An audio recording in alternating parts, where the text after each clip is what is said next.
All right. So welcome everyone. My name is Sarah Tungi. I'm the Vice President of the National Conservation District Employees Association. For those of you who haven't joined us in the past, we do a monthly professional development webinar on the fourth Wednesday of the month. This month's installment is a little bit different. We did a live training in person in Salt Lake City in conjunction with the National Association of Conservation Districts annual meeting.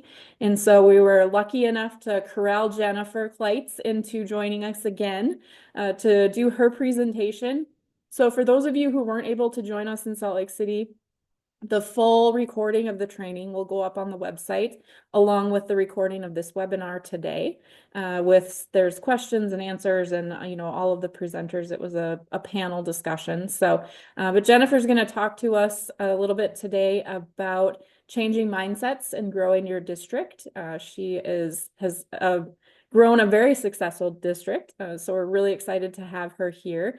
And like I said, you can go back and watch this again, or if you have folks who can't be here, ncdea.us is our website, and under the training section is where all of our webinars are posted. So Jennifer, I am going to turn it over to you and say thank you very much. For those of you on the webinar today, you'll see that the chat is muted, but there is a question and answer box. If you have questions as Jennifer is presenting, please type those in. We will have time at the end for her to answer everything, and we'll go through those. So please type them into the question and answer box. And Jennifer, I will turn it over to you to introduce yourself. Thank you very much, Sarah. It's lovely to be here, and I've really enjoyed meeting you all in Salt Lake City. My name is Jennifer Kleitz. I'm the district manager for the Doñana Soil Water Conservation District in Las Cruces, New Mexico. That's the southern part of New Mexico. We're about 60 miles north of El Paso and south of Albuquerque. And it's really been a pleasure. Sarah, about how much time do you want me to use? You can take as much or as little as you would like today, Jennifer. We normally do these are an hour, so we try and end by noon. That way just to respect everyone's time, or noon my time, I guess it'd be 11 your time. Okay. So yeah, if you want to just talk through things as long as it takes to, and then we'll do questions at the end. Thank you so much. Thank you. Thank you. Okay, I'm going to share my presentation. The presentation that I participated in the panel, and the title of my presentation is Programs, Partners of Programs. As Sarah had discussed, Doñana Soil Water Conservation District, when I first started, it was just me and legislative funding in an amount of about $13,000. And that was all. It was really hard to get work done with such a small budget. And so I had to figure things out for myself. One of the things that I will say is that when I started Doñana Soil Water Conservation District, I didn't know what a soil water conservation district was. I'm a city girl. I was not around farms and ranches growing up.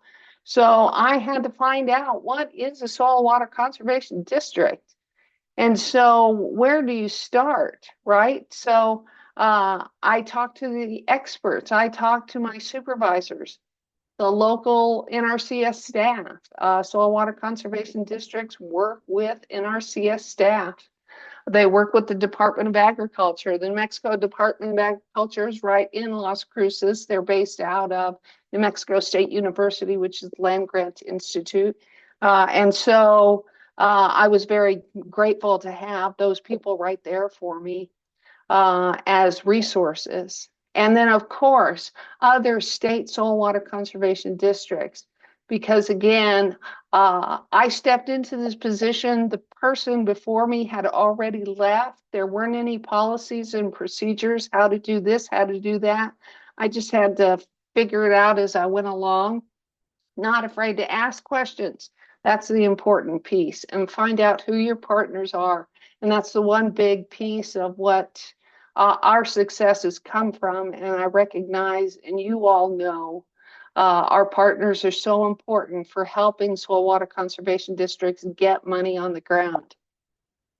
So we also work with our New Mexico Association of Conservation Districts and the National Association of Conservation Districts. How am I supposed to get my work done on the ground? How do I get money on the ground if the only funding I have is through legislative funding of such a small amount? Several soil and water conservation districts do have mill levies, and that's a wonderful, wonderful thing that really expands the programs they can have. However, our district did not have a mill levy. And so I had to go to finding ways to fund programs that we wanted to do. I also had to figure out what kind of programs we were supposed to do. It's like, what do soil and water conservation districts do? So putting money on the ground and finding resources through legislative funding, mill levies, grants and loans. That's where it was for me, was grants. I learned about grants. And we are working on mill levy, but that's another topic for another time. So grants was very important, and I was grateful to have these wonderful partners like the Bureau of Land Management. Bureau of Land Management reached out to me and said, hey, some of these other counties and districts in New Mexico have a noxious weed grant. Wouldn't you like a noxious weed grant, funding for noxious weeds, and get an agreement with Bureau of Land Management? And I said, sure, what does that look like? And so I reached out to some of the other districts who had those programs and was able to get some information about how to write the project up, what kind of things we would do, submit the proposal, and we got funding. We got 3-year funding from the Bureau of Land Management. I was able to identify a weed treatment specialist that we're still working with today, who does a lot of the work behind the scenes. I don't have staff because I have so much, I have so little overhead funding. I didn't have staff, so I had to subcontract out the work. And that was really good because I really didn't understand a lot about noxious weeds. I don't know about you all, maybe you know a lot about noxious weeds. I did not at the time. I have since learned very much about noxious weeds, but I am still not qualified to do weed treatments or spray or anything like that. I turn that over to my excellent subcontractor, one of my great program partners in our noxious weed program. The other person, we reached out to the National Association of Conservation Districts because they had their urban gardening program, community garden program, I think is what it was. And because of other connections I had in the community, I knew about a local grower. She had a small business called Backyard Farms. I reached out to her, and together we came up with a project to put in a community garden through this National Association NACD grant. So that was another successful grant. We also found another partner through that who was able to set up some trainings for us using the software that they had. And so what I'm really getting at here is to let you know how important it is, these connections that you make just on a social nature, not even having to do with the work you do at your soil water conservation district. Listen for contacts that maybe in the future you can go, well, you know, I met that guy who works at that nursery and I've got a tree program now, and maybe he can help me with that tree program. And so, because what I found is that a lot of the programs that had grant dollars available for them, I was not a subject matter expert in that area. However, I found that through these connections I was able to make, that I could find people who could help me write up projects that would be successful for getting grants. And so working with local producers and organizations to find needs that fit your mission. So after you have had some of these programs, what I found after the first year or two, especially these were just 1-year grants. And so, you write your grant, you get the money, you get the contract, you get it started, the work starts being done, and then by gosh, it's already coming to an end. You got to start over again. And I find that I was missing deadlines for grants that came around every year. The state of New Mexico's NRCS organization has a grant specifically set up for soil water conservation districts for education. And the state conservationist came to spoke at one of the state tech meetings and said, I've set this up for you, Soil Water Conservation District guys, and you guys never apply. I've got this money, it's $20,000, up to $20,000 for education programs, and I only had 2 districts apply last year. You guys need to apply for this. So I put it on my calendar.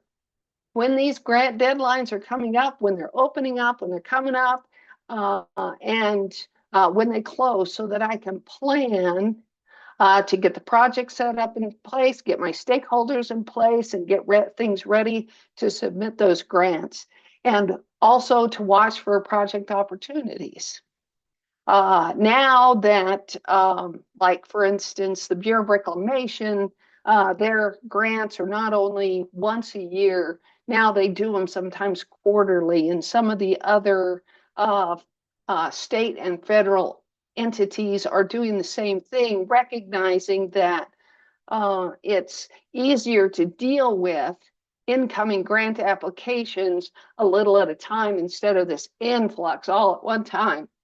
And everybody waits to the last minute, and then the servers go down and you can't submit your application, and it just makes a mess, and it's a lot of stressful. So for your organization, make sure it's very helpful to schedule it out on your calendar so you know when these things come due, in coordination with the fiscal year. And this is just a little example for you.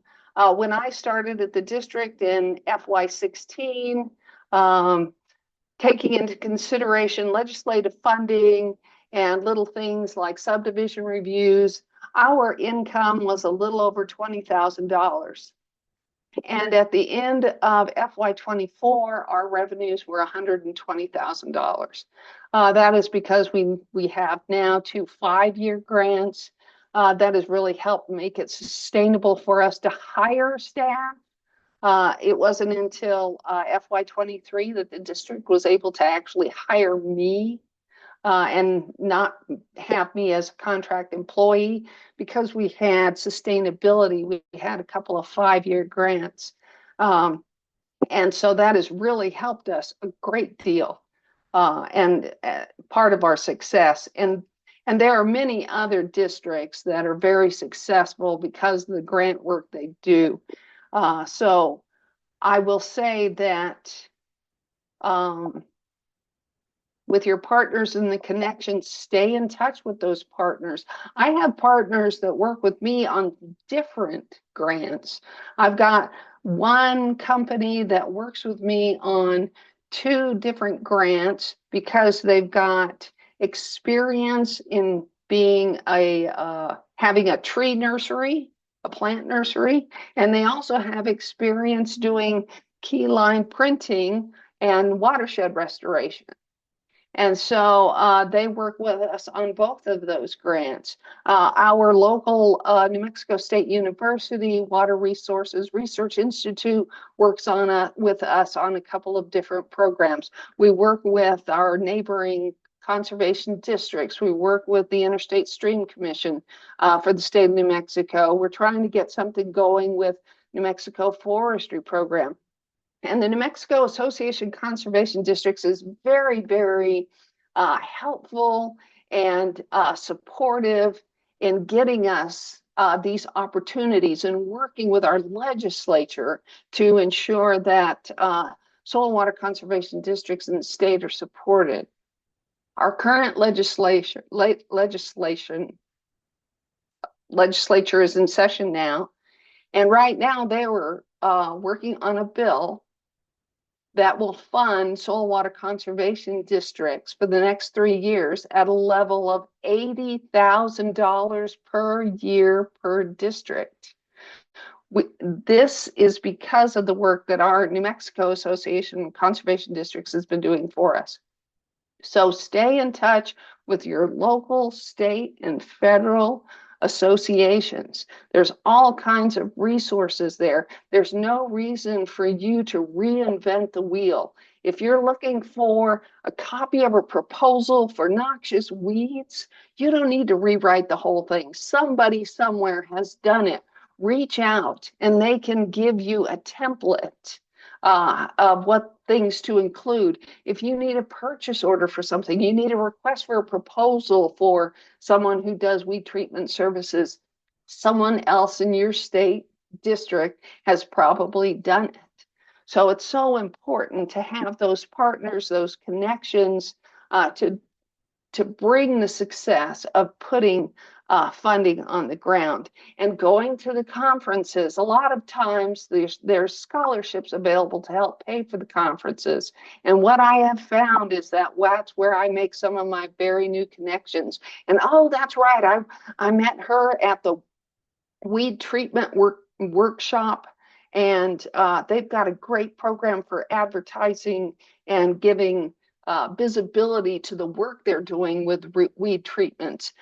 They put up little signs saying, this is what this weed is, and this is why it's bad. And if you see this in your yard, you should contact us because you don't want it to proliferate. So, so important to work with those partners, those experts, and keep those relationships fruitful, and don't let them go stale. Even if you're not working with them right now, stay in connection with those people because they will come. Something will show up in the future where you can go, oh, that's right, I worked with them in the past and they were able to do this, or they knew about this person, or I can use them as a subject matter expert for this presentation I'm going to do. There's so much that is of value with the people that we connect with for us to be able to do our work on the ground and benefit everyone. And because each soil water conservation district is unique, and our areas are different, even within the state of New Mexico. Southern New Mexico is not much like northern New Mexico. Northern New Mexico has this stuff called water and snow and rain. We don't know what that is down here in southern New Mexico. So some of our needs are different. And I remember one time going to a New Mexico Watershed and Dam Owners Conference, and someone from State Forestry was doing a presentation, and they said, we want to work with local districts. And I was like, well, we don't have any forest around Doñana County, so how can you help us? Well, they have funding for watershed restoration. I didn't know that. So now we've been able to get in the communication and do some stuff with the Forestry Service. You just don't know until you listen, learn, go, meet, talk to them. And there's no such thing as a stupid question. And the other thing to remember is how unique soil water conservation districts are.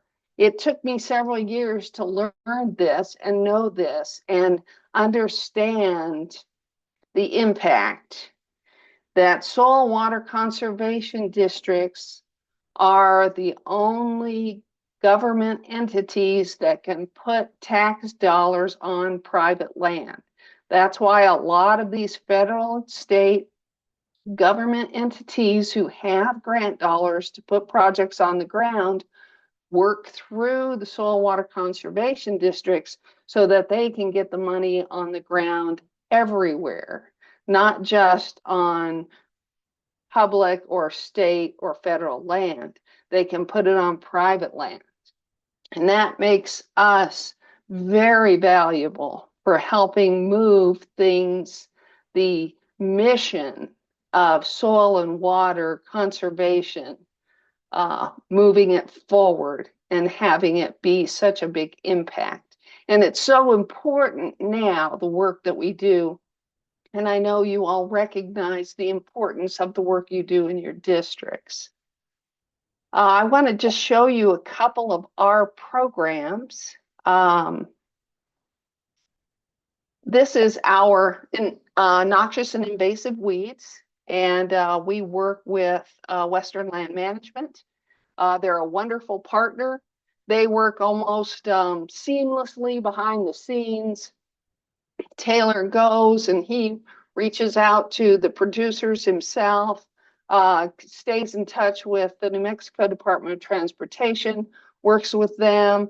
He checks in with me. How much money do I have this year? I tell him what his budget is. He goes out there and gets the work done, sends me wonderful reports and invoices, and we put valuable money on the ground there doing that important work.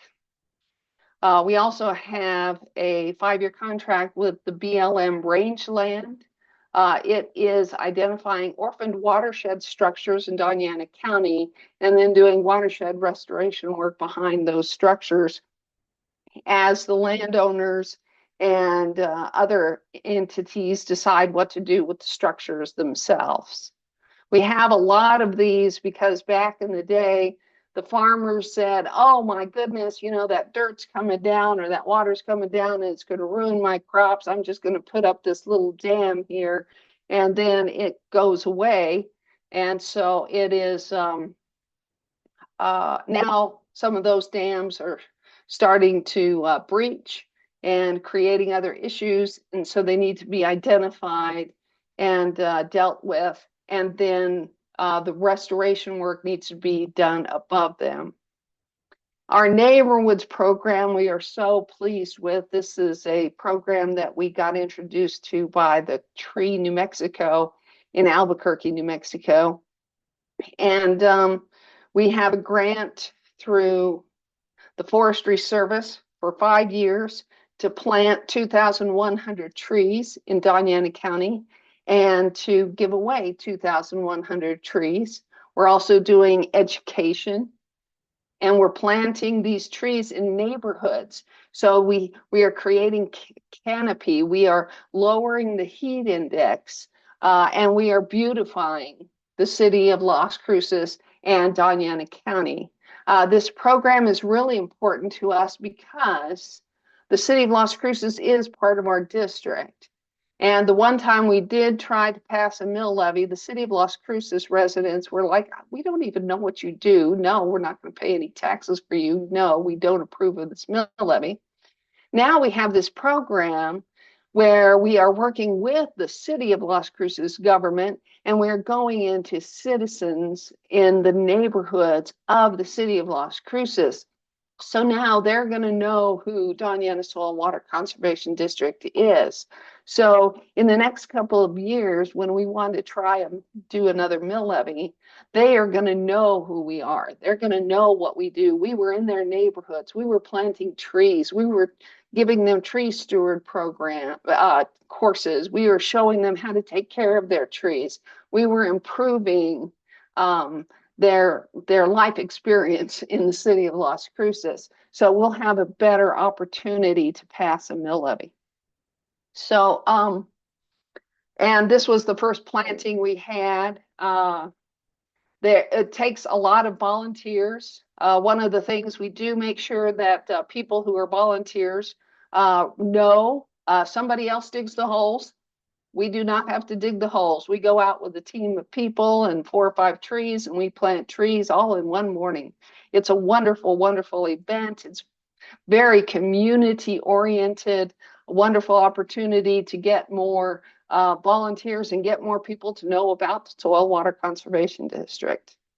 And we are very happy with that program, and I'm already starting to look for ways to get it funded for years past the 5 years with the Forestry Service. Let me stop sharing here.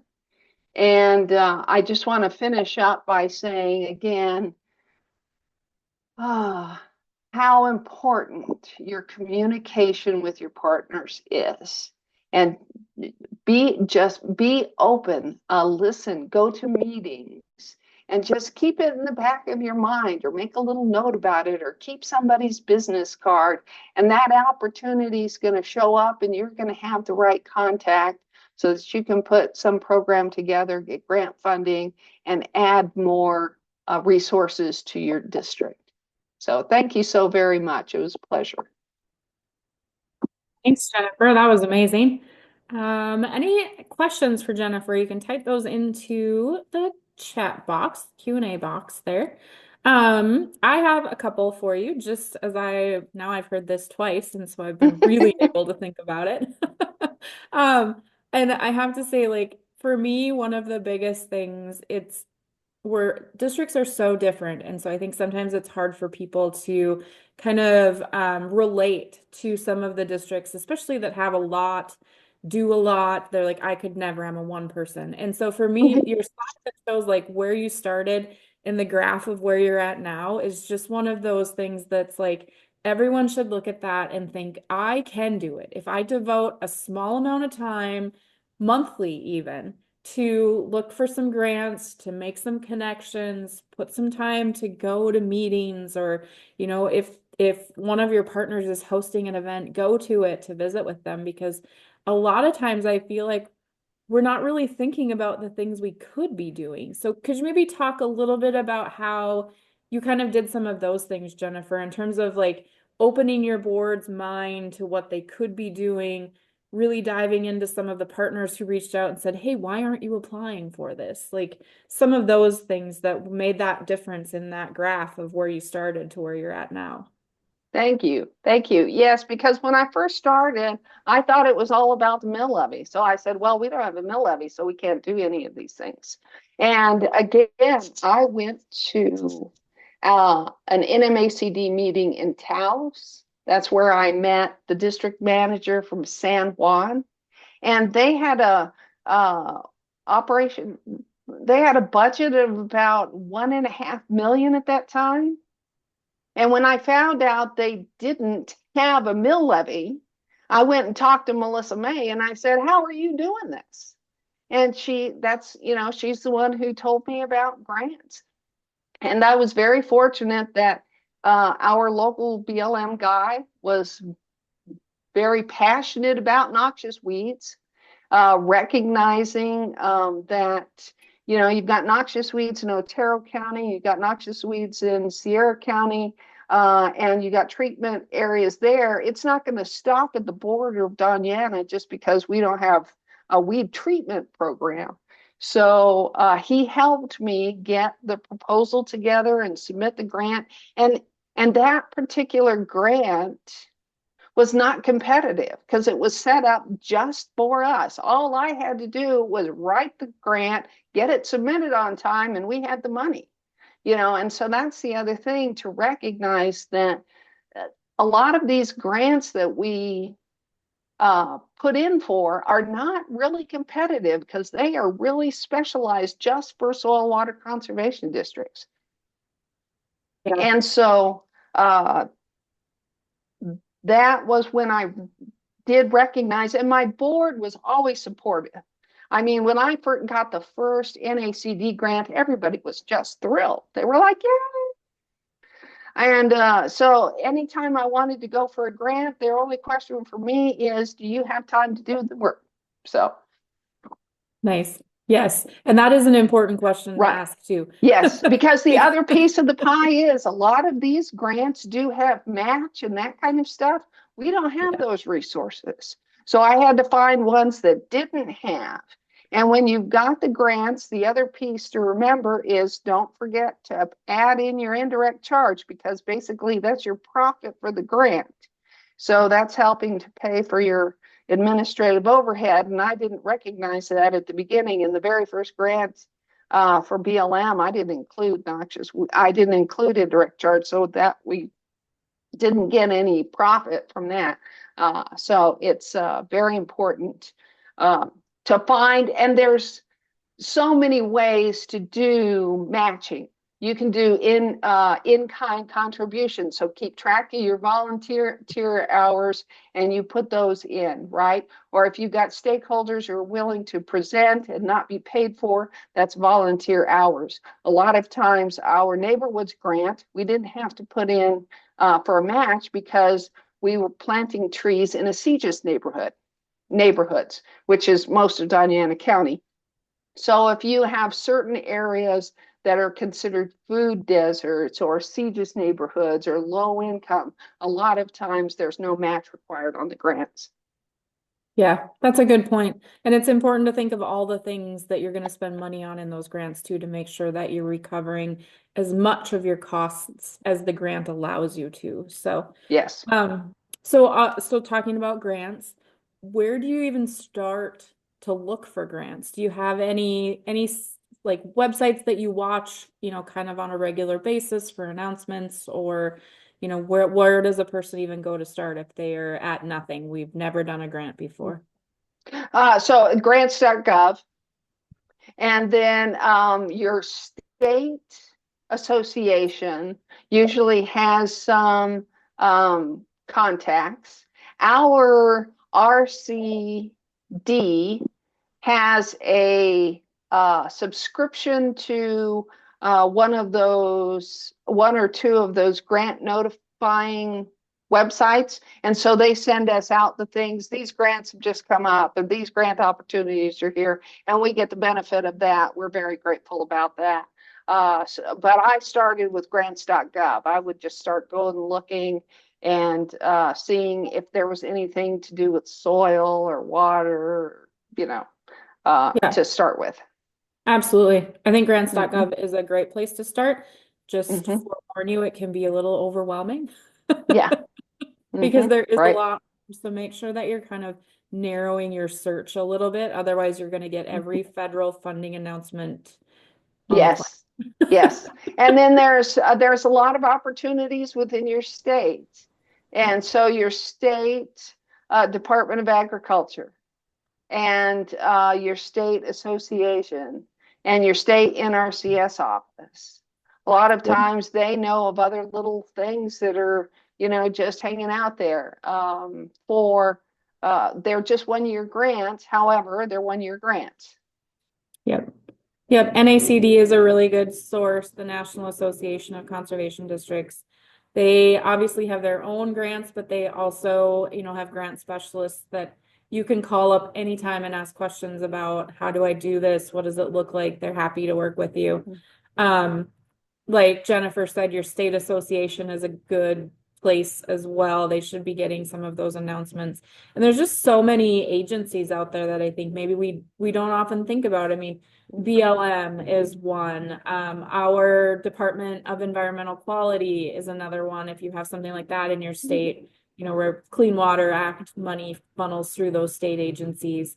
A lot of those are really designed for conservation districts. And so like was saying, they're almost non-competitive because they're very specifically written. And so it's a great place to go to look for some of those things.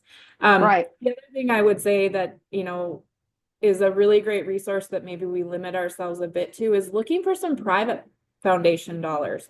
There's a lot of foundations out there, depending on your location, your state, where you're at, who would love to funnel money into local communities. And it doesn't necessarily have to be putting in water systems or putting in, stream practices or watershed conservation.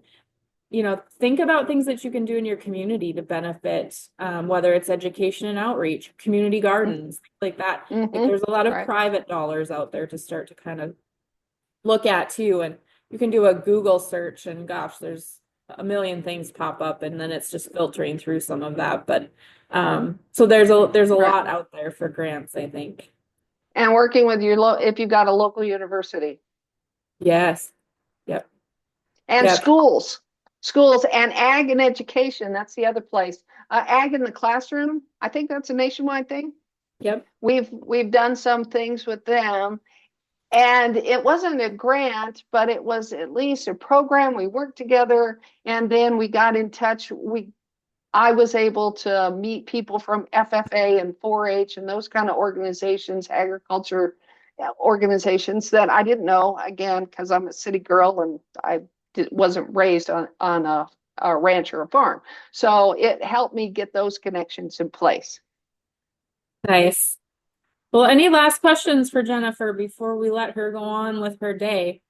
I just have to say, I really appreciate you joining us today, Jennifer. It's a great story to tell from kind of rags to riches. Like you started with nothing really, and now look at us go. And so I love it. I think it's a huge success story, and kudos to you and your Soil Conservation District board, and all of your staff and partners have done a lot of really great work. Thank you. So this recording will be posted, like I said, ncdea.us. We also post registrations for the coming month's webinars. So those are always up on our homepage. Any contact information if you want to reach out to us. If you have questions on grants or you're looking for, Jennifer mentioned, don't recreate the wheel, reach out to us, reach out to your region director. And I would be willing to bet they know someone like Jennifer who has done it and would be willing to share a template or talk through the process. Connections are, just one person away from someone you know. And so reach out to us, reach out to the regions. We'd love to hear from you. And I hope that you will join us next month. So Jennifer, thank you. And everyone Thank else, you again, have Sarah. Thank a you. great rest of your day. All right. Take